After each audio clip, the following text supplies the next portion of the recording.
KBS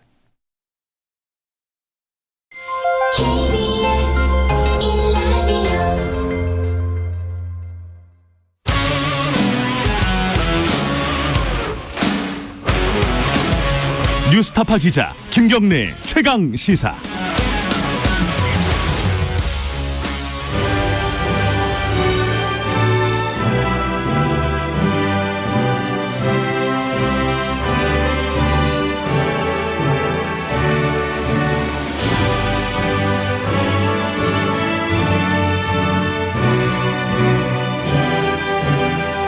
네, 김경래 최강시사 2부 시작하겠습니다. 2부는 금요일 2부는요. 전국의 가장 뜨거운 현안을 여야 의원 두 분과 함께 이야기 나눠보는 시간입니다. 최고의 정치, 오늘도 어김없이 두 분 나와주셨습니다. 먼저 더불어민주당 김진표 의원님 안녕하세요. 안녕하세요.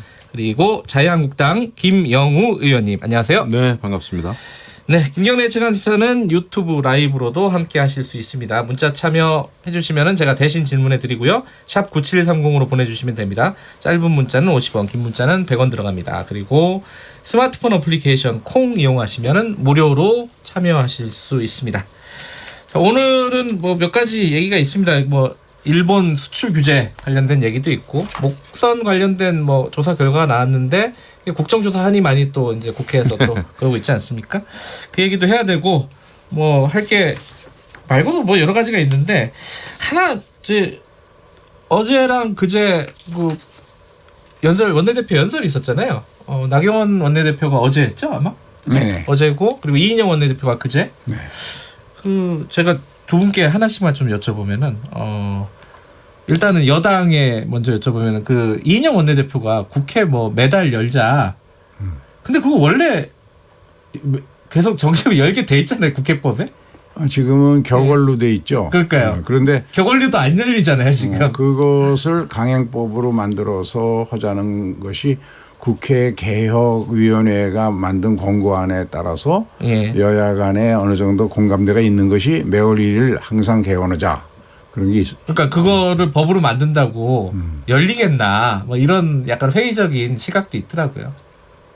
그래서 이제 몇 가지 하고 겹쳐서 예를 들면 국회에 참석하지 않으면 네. 법적으로는 매월 초에 개원하고 예. 참석하지 않으면 세비를 삭감하는. 아하.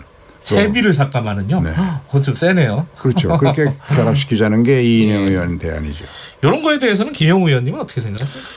뭐 좋습니다. 좋은데 이제 지금의 국회법을 잘 지키는 게 저는 우선이다 생각합니다. 앞으로의 개혁 법안을 뭐 만들 수는 있겠습니다만은 네. 지금 이제 국회법에 따르면은 매달 그 짝수달에는 국회가 열리게 돼 있고 또 가을 정기국회 열리게 돼 있고 이런 거를 정확히 지키면서 국회를 열고 닫는 문제가 이제 정쟁의 수단이나 대상이 돼서는 안 된다라는 게 제 네. 기본적인 생각입니다. 뭐 자유한국당이 근데 그 말에 대해서 그렇게 자유롭지는 않잖아요. 그러니까 이제 누가 또 원인 제공을 했느냐 안 했느냐 예. 책임 소재를 따지다 보면 이제 또 강대강 대치로 가는 건데 예. 어쨌거나 이제 좀 미래지향적인 차원에서 예. 국회법은 저는 지키는 게 맞다고 봐요. 알겠습니다. 근데 어떤 경우에도 예. 국회를 닫는 것을 투쟁수단으로 삼는 것은 우리가 야당 때도 그런 일이 있었는데 저는 네. 원내대표 때 절대 그렇게 안 하려고 그랬습니다. 예.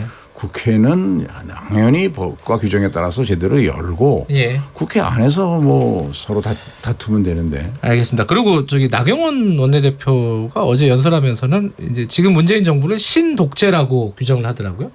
이 신독재는 뭐 옛날 독재랑 좀 다른 겁니까? 뭐 간단하게. 예전에는 이제 그야말로 어떤 그 무력, 아하. 총으로 다스린 때도 있지 않았습니까? 네. 근데 이제 그런 차원이 아니지만 그 사법부를 장악한다든지 또 네. 의회에서 힘으로 다수라는 것을 통해서 밀어붙인다든지 네. 그다음에 이제 또 언론 관계 등등등등 해가지고 그런 사법부와 또 입법부에서의 그런 실력 행사, 네. 힘을 통한 숫자로 밀어붙이는 이런 것을 이제 신독재다 이렇게 이야기하는 거고요. 그다음에 예. 무슨 지금 또 과거 정부 청산이다, 적폐청산이다 해가지고 과거에 그 정부에서 일했던 사람들을 이제 수없이 조사를 하고 검찰 조사하고 네. 감옥에 보내고 이런 등등이 이것은 누가 봐도 독재다 하는 취지에서의 이제 발언이겠죠. 그 발언에 대해서 민주당이 예전처럼 그렇게 막 뭐랄까 민감하게 예민하게 반응하지는 않는 것 같아요. 왜냐하면 야당 원내대표의 그런 주장이 국민적 공감대를 얻으려면 그렇게 믿는 국민들이 그렇게 생각하는 국민들이 많아야 될 텐데 네. 누가 지금 우리 민주당 정부를 갖다가 독재 정부라고 생각하겠습니까? 그런 점에서 그런 의도도 없고 실제 나타나고 있는 것이 모든 일이 언론에 다 투명하게 공개되고 있는데 그래서 저는 KBS 같은 곳에서 지금 문재인 정부가 신독재를 하느냐 하는 걸 가지고 여론조사를 해보면 아마 그 나경원 의원에 공감하는 사람 비율이 저 자유한국당 지지율보다 훨씬 낮게 나올 겁니다. 근데 요새 독자라고 생각하는 사람들은 아마 답변을 안 할 거예요. 그래가지고 정확한 여론조사가 되기 어려울 겁니다. 아마 근데 조만간 그 여론조사 나오지 않을까 싶어요. 어디서든가. 그죠? 자, 오늘 본론으로 좀 들어가겠습니다. 본론은 일본 얘기부터 먼저 할게요. 이게 사실 먹고 사는 문제라 굉장히 관심도 많고 불안해하는 사람들이 많이 있습니다. 일본이 사실 우리가 좀 일본에 감정적으로 먼 나라긴 하지만은 일본만큼 경제적으로 우리랑 가까운 나라가 또 없지 않습니까? 그렇죠. 어찌됐든 일본이 우리한테 굉장히 중요한 소재, 반도체나 디스플레이 소재를 공급을 좀 어렵게 만들었다 이거잖아요. 결론은. 그런데 거기에 대해서 이제 그게 뭐 강제징용 판결에 대한 보복 조치냐 아니냐 뭐 이런 말들도 왈가왈부 있었고 뭐 이랬는데 어제 청와대가 본격적으로 좀 대응을 한다 이런 느낌은 있는데 할 게 별로 없는 거 아니냐 실제로는. 워낙 경제통이시니까 김진표 의원님께서 먼저 좀 말씀해 주시죠. 우선은 일본의 그런 조치들이 아베 총리가 주도해서 발표한 G20 오사카 선언의 그 합의 정신 뭐 거기서 좋은 말은 다 썼거든요. 자유롭고 공정하며 비차별적이고 투명하고 예측 가능한 그래서 세계 무역과 시장 개방을 확대한다. 이런 취지의 선언을 해놓고는 G20이 끝나는 날 바로 우리에 대한 선별적 규제를 했단 말이죠. 그리고 이 규제 내용은 그 특정 국가를 대상으로 해서는 안 되고 민간 거래를 저해하는 방법으로 전략물자 제도를 운영해서는 안 된다는 바샤나르 체제의 기본 지침이 위배된다고 저는 보고요. 그리고 정부가 보기에도 가트 11조의 이 상품 수출에 대한 금지나 제한을 허용을 원칙적으로 막고 있는 정신에도 위배되기 때문에 이 문제는 우선 일본 내 여론이 나쁩니다. 일본의 거의 대부분의 여론에서 아주 보수적이라고 알려진 쌍케이 같은 곳에서도 상당히 우려를 표하고 뭐 아사히 신문 같은 곳에서는 즉각 처리하라라는 식으로 사설까지 쓰고 이래서 이 문제에 대해서는 우선 우리가 할 일은 가트와 이 WTO의 제소를 준비하는 한편으로 밝혔고요. 또 국제 공조를 좀 강화할 필요가 있습니다. 이 사태가 확산되면은 이것은 세계 무역 성장에 부정적 영향을 주고 또 말이 안 되는 것이 사법부의 판결을 이유로 다른 나라 사법부의 판결을 이유로 무역 규제로 보복한다는 것은 이건 국제 규범에 너무 안 맞는다라는 것을 가지고 국제 공조를 해서 압박을 하면은 하는 일이 우선 제1차적으로 정부가 해야 할 일이라고 생각합니다. 근데 그 야당에서 보기에는요, 우리 정부의 지금 대책이라든가 반응이라든가 이런 부분들에서 좀 부족한 부분들이나 뭐 실책이나 이런 부분들은 안 보이십니까 혹시? 안타깝죠. 근데 이제 제 기본적인 생각은 이렇게 우리 정부와 일본 정부가 이제 강대강으로 치닫고 있지 않습니까?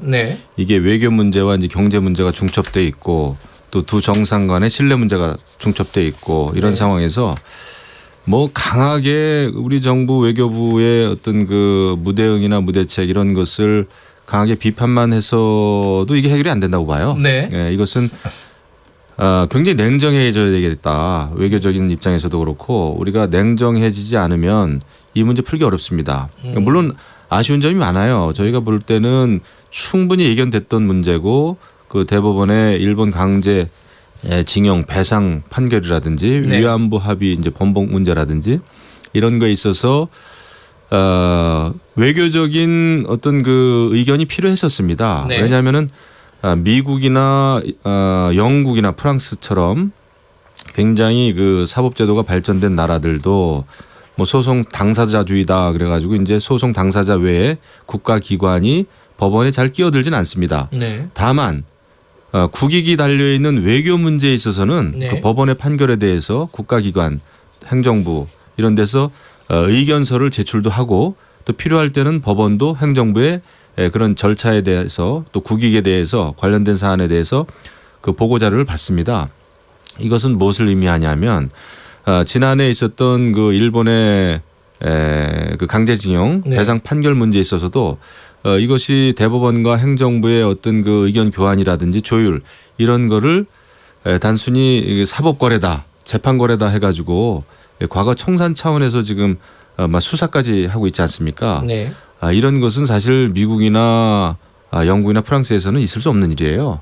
여러 가지 그 판결의 절차라든지 판결의 어떤 시간 조절 문제라든지 이런 거는 충분히 의견 조율이 돼야 되는 것임에도 불구하고 그렇지 못했다. 그래서 이 문제는 굉장히 어려운데 다만 두 정상 간의 신뢰가 굉장히 중요합니다. 네. 근데 이제 어제 비로소 NSC에서 이제 정의용 실장이 주재를 했더군요. 네. 이 WTO 규범하고 국제법을 위반한 보복적 성격이 강하다. 네. 이렇게 했는데 그럼에도 불구하고 이것이 계속 강대강으로 가면 일본 경제, 우리 경제에 다 같이 심각한 타격을 주는 거예요. 그래서 외교적으로 정치적으로 풀어야 될 문제는 반드시 풀어야 된다. 예. 이것을 상응하는 조치를 하겠다라고만 이렇게 가서는 좀 곤란하다 생각합니다. 김지표 의원님, 뭐 하고 싶은 말씀 하시지만은 요 아까 김영우 의원님의 말씀에 대한 대답은 좀 해줘야 될 것 같아요. 그러니까 말하자면은 사법농단 수사가 지금의 상황에 일정 정도 영향을 미친 거 아니냐라고 말씀하신 부분이 있거든요. 네, 그 부분은 좀 문제 얘기를 해주셔야 될 것 같아요. 간에서는 이제 나라마다 네. 소위 상권 분립이 어떻게 지켜지고 있느냐 하는 것은 좀 정도의 차이가 있습니다. 네. 그 중에서 가장 사법부가 의회나 행정부로부터 독립되어 있지 못한 체제로 운영되는 대표적인 나라가 일본입니다. 네. 일본은 의회와 행정부의 파견관이 일본 대심원에 나가 있고 네. 특히 외교 문제와 관련해서는 그 사람들의 의견이 굉장히 중시되는 그런 네. 관행을 메이지 유신 이후 유지해 왔거든요. 네. 그러니까 일본의 안경으로 보면은 한국 사법부가 그렇게 재판하고 판결하는데 한국 정부의 의사가 미쳤다 이렇게 생각하는 것이죠. 그러나 우리 쪽에서 보면 지금 양 전 대법원장이 그 징용공 사건의 재판기를 연기하는 사법 거래를 했다는 이유로 지금 구속되어 재판을 받고 있는 상황 아닙니까? 네. 그러니까 우리는 엄격히 상권 분립을 지키고 있고 그 나라의 정치 문화에 따라서 좀 달라질 문제인데 그러나 현행 제도와 관행상 우리 대통령이 대법원의 판결의 내용에 관여한다는 건 그거는 뭐 상상도 못할 일 아닙니까? 우리나라의 현실에서 그런 점에서는 사실은 이것을 저도 직접 가서 일본의 네가이 간사장이라든가 가와무라 한일의원 연맹회장 같은 사람을 제가 5월 달에 만나서 네. 자세히 설명을 해주고 네. 따라서 이것은 양국이 좀 정치적으로 풀어야 된다. 현행법 체제 하에서는 한국의 대통령이 할 수 있는 일이 아무것도 없다. 그러니까 현행법을 뛰어넘는 정무적 판단으로 양국 의회가 좀 협의를 해서 문제를 풀어보자라고 제가 제안을 했고 또 우리 이해찬 대표라든가 또 나경원 한국당 대표라든가 네. 또 이런 분들이 다 같은 생각으로 얘기를 하셨기 때문에 지금 일본이 아베가 이렇게 지나치게 강경한 조치를 하는 이유는 7월 21일 날 예정된 참여연 선거 네. 이것이 12년 만에 한 번씩 오는 지방선거와 겹치는 해에 일어나는 선거거든요. 여기 자민당의 징크스가 있습니다. 아직까지 이런 선거에서 참여연 선거 12년마다 일어나는 네. 동시선거에서는 한 번도 이겨본 적이 없습니다. 아, 그래요? 그리고 일본에서는 그동안 아베가 장기 집권을 했기 때문에 만일 이번 참여연 선거에서 참패하면 총리 자리에서 물러날 수밖에 없다. 그러면 자민당과 아베 정권이 추구하고 있는 이 군비 강화라든가 전쟁 가능한 나라 만드는 이런 헌법 개정 문제를 추진할 동력이 떨어진다. 네. 이런 것 때문에 지금 굉장히 무리수를 두고 있고 그것이 일본 언론으로부터도 공격을 받고 있거든요. 알겠습니다. 이런 점 등을 고려해서 우리 여야 중진들로 만들어진 태스크포스를 지금 문희상 의장 주도하에 만들고 있습니다. 그래서 7월 21일 참여연 선거가 끝나면 바로 일본하고 접촉을 시작을 해서 이 문제를 정무적으로 좀 분위기를 만들어서 풀어가는 노력이 꼭 필요하다고 의원 생각합니다. 외교가 조금 선거 이후에는 본격적으로 시작될 것이다 이런 그렇습니다. 말씀이신 네. 거고. 김명우 의원님. 예. 근데 좀 아쉬워요. 왜냐하면 이번에 오사카 G20 네. 회담 때도 정상회담 때도 예전 같으면은 G20 때 이제 한미일 정상회담이라든지 네. 이런 게 열렸었습니다. 그다음에 또 한일 회담도 열렸죠. 네. 근데 이번에는 한미일 또 한일 정상회담이 열리지 못했어요. 예. 오히려 미국, 일본, 인도 회담이 열렸습니다. 우리 한국이 빠졌죠. 네. 지금 미국은 이제 인도 태평양 전략이다 해서 중국을 견제하기 위해서 인도, 일본하고 아주 친밀한 그 외교 관계를 맺고 네. 있죠. 근데 여기에서 이제 대한민국이 빠지는 바람에 우리 정부가 빠지는 바람에 외교적인 면에서도 지금 상당히 우리가 좀 외톨이가 되고 있다. 이게 좀 비극 아닌가 이런 생각을 좀 하고 있고요. 예. 어제 뭐 윤도한 청와대 수석은 이 일본의 수출 제한 제도, 수출 제한 조치에 대해서 우리 정부가 이제 주요국에게 이런 그 상황을 설명해 나가겠다라는 네. 방침을 밝혔습니다만은 여기에서의 주요국은 다름 아닌 사실 미국입니다. 그렇죠. 네. 네. 그 한일 관계에 이제 문제가 있을 때 그래도 미국이 중재하기가 가장 좋은 나라인데 또 영향력도 예. 있고요. 근데 미국이 과연 이것을 중재할 수 있겠느냐. 미국도 사실 트럼프 행정부는 지금 보호무역주의 아닙니까? 네. 그렇기 때문에 일본이 이 수출 제한 조치하는 거하고 거의 비슷한 일을 미국도 하고 있어요. 이런 면에서 우리 정부의 입장이 아마 미국한테 제대로 효과적으로 설명이 안 될 겁니다. 예, 예. 이런 상황이라면 한일 관계를 푸는 다각적인 채널을 가동할 수밖에 없다. 우리 김진표 의원님 말씀대로 이 한일 의원 연맹이라든지 정치권도 나서야 되고요. 그다음에 정상 간에도 물밑 대화를 어떻든 간에 아마 시도를 해야 될 겁니다. 네, 네. 절대 감정적으로만 나가서는 국익을 우리가 추구할 수 없다라는 아마 냉정한 그 현실주의적인 입장에 서야 될 거예요. 외교는 감정적으로 해서는 안 된다 알겠습니다. 생각합니다. 사실 뭐 언론적으로 지금 할 수 있는 말씀을 하신 것 같은데, 근데 아까 그 부분 있잖아요. 그 뭐였죠? 그 G20? 예, 아니요. 저 사법농단 사건, 예, 강제징용 판결 네. 관련돼서 미뤘던 부분. 근데 그 부분과 관련해서 사실은 근데 오히려 그 전에 이제 박근혜 정부 때 위안부 졸속 합의 이게 또 문제 시초가 아니냐 이런 비판도 있거든요. 그 졸속이다라는 비판을 받기도 했죠. 예.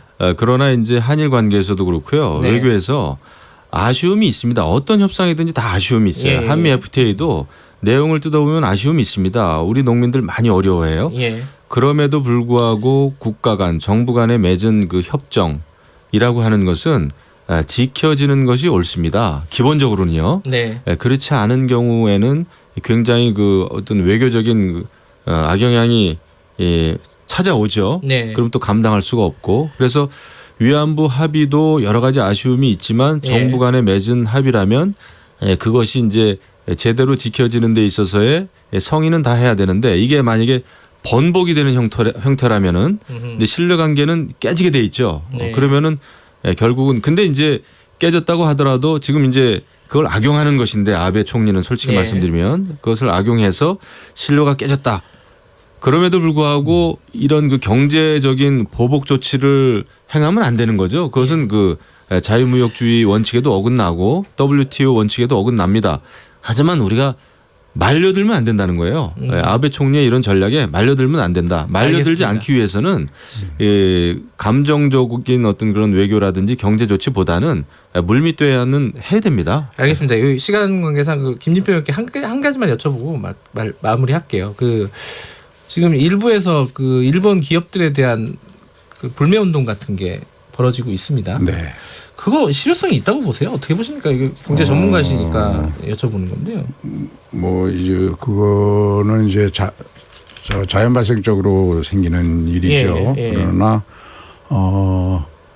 저도 기본적으로는 이걸 감정적으로 대처할 문제는 아니라고 보는데요. 네. 다만 아베가 왜 이렇게 무리수를 뒀냐 하면 예. 최근의 여론조사에서 보면 일본 자민당이 지금 참의원 선거에서 굉장히 불리하게 나오고 있습니다. 네네.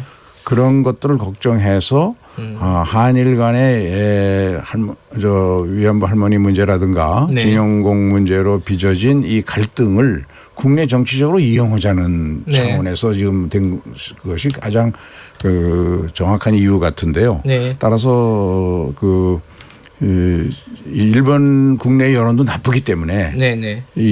이번 선거가 참여연 선거가 끝나는 대로 정무적으로 좀 양국의 정치인들이 좀 중진들이 만나서 이 문제를 풀어가도록 노력을 해야 되는 것은 또는 그것이 저는 충분히 성공 가능하다고 생각하는 것은 이번 대책으로 인해서 일본 기업들도 굉장히 피해를 받게 됩니다. 네네. 왜냐하면 우리나라가 D램은 세계 생산량의 70%를 넘게 네. 또 낸드 플래시도 50% 가까이 생산하기 때문에 벌써 월스트리트 저널 같은 데는 일본 기업이 이런 피해를 받게 된다는 것이 보도되고 있거든요. 네. 그런 점 등을 주변 국가들과 함께 이제 일본의 압박을 가하면 국제 공조를 하면은 이 문제는 풀어질 수 있는 문제다. 알겠습니다. 원래 이제 북한 목선 얘기를 좀 해야 되는데 네, 시간이 네. 많지 않아서 한 말씀씩밖에 못 듣겠네요. 일단 뭐 지금 조사 단장이시잖아요, 김영우 네, 의원께서. 엊그제 정부 조사 발표도 보셨고 했는데 어떤 부분이 좀 미진하다 좀 먼저 말씀을 해주시죠. 제가 어제 이제 그 미진한 부분 의혹에 대해서 15가지를 제가 어제 발표를 했습니다. 15가지. 예. 근데 가장 궁금한 것은 처음부터 경계 작전에는 문제 없었다 이렇게 국방부 합참에서 발표를 하지 않았습니까? 그랬죠. 네. 예, 그렇게 아주 잘못된 평가를 내린 그 근본적인 그 과정이 설명이 돼야 됩니다. 네. 그리고 이제 대통령께서 국가안보실 1차장을 엄중 경고했다고 그러는데 국가안보실이 어떻게 잘못했는지 무슨 네. 일을 잘못했는지 그리고 청와대 직원은 국방부 합참 브리핑 그 장소에서 어떤 역할을 했는지 네. 이런 게 밝혀져야 되고 그리고 지금 북한 그 목선 선박이 굉장히 중요한 증거인데 네. 이것을 정부 합동 브리핑 때 또 폐기하겠다고 또 발표를 했어요. 예. 이거 폐기하면 안 됩니다. 그리고 제가 많은 그 북한 탈북자들의 증언을 네. 제가 종합했는데 이 북한 선박은 군부대 소속이에요. 예. 그렇다고 했을 때는 많은 의혹들이 아직도 여전히 남아있는 알겠습니다. 상황에서 예. 그냥 묻혀서는 안 된다 생각합니다. 남은 의혹이 굉장히 많다라고 하시는 거고 국정조사도 지금 자유한국당 주장하고 계시지 않습니까? 네. 그 부분에 대해서는 어떻게 생각하세요? 저는 이제 지난번 합동조사 결과를 국무조정실에서 주관해서 정부의 종합적 입장을 발표했고 네. 또 국방부 장관과 국무총리가 여러 차례 걸쳐서 사과를 했고 네. 그리고 이 사건은 잘 아시는 대로 삼척항에 입항한 북한 목선을 민간인이 발표해서 112로 신고해서 해경이 발표한 것인데 해경과 우리 군 간의 소통이 제대로 안 돼 가지고 네. 군에서 발표할 때 삼척항 인근이라든지 뭐 이런 등등의 표현을 또 경계에 문제가 없다든지 이런 네. 잘못된 발표를 해 가지고 국민들에게 굉장히 실망을 줬는데 여기에 대해서는 의당의 책임을 물을 계획이고 예. 이미 책임 물을 범위를 다 발표했기 때문에 국정조사는 국정조사는 필요 없다고 생각합니다. 왜냐하면 이 사건은 이미 대부분이 밝혀졌고 예. 이 사건은 22사단 2012년 10월에 있었던 노크 기순 사건 네. 그것과 아주 유사합니다. 그때도 제대로 된 보고를 안 해갖고 대통령이 이틀 뒤에나 보고를 알겠습니다. 받은 그럴 때도 이 시간이 없어서 없었거든요. 국정조사가 진행되는지는 한번 좀 지켜보도록 하고요. 오늘 앞에 얘기가 너무 길었네요. 두 분 고맙습니다. 네, 감사합니다. 자유한국당 김영우 의원, 민주당 김진표 의원이었습니다. 2부 여기까지 하겠습니다. 잠시 후 3부에서 뵙겠습니다.